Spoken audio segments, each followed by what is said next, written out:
We have done countless stories on Denver's housing market, but we haven't talked about how it's affecting student enrollment. 9 News reporter Darius Johnson live outside of DPS headquarters this morning. And Darius, they're worried that the housing market is pushing families out, especially students.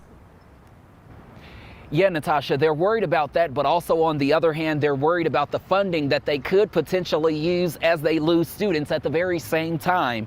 DPS is expecting to lose at least 3% of its students over the next 5 years. That's a little less than about 3,000 students. However, it's still unclear how much the district could lose in funding, but they say that impact will be significant. DPS does say that there are a number of factors when it comes to the decline in enrollment, but the primary factor is Denver's housing market.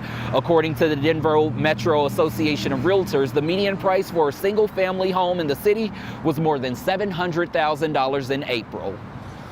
There's really two ways that the current housing market in Denver is contributing to decreasing enrollment in Denver public schools.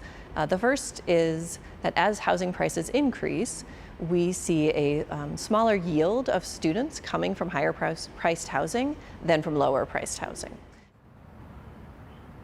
Now, for DPS, this is absolutely nothing new. This is something that they've been watching for at least the past decade, especially when it comes to that decline in enrollment. However, the data that they are now getting, Natasha, is something that's bringing them a lot of new perspective as they start to look at the makeup of the city and where their students are actually coming from and what their families can afford. Yeah, it is very eye-opening, and the high housing market prices are really having an impact on a lot of things. But this is an interesting correlation.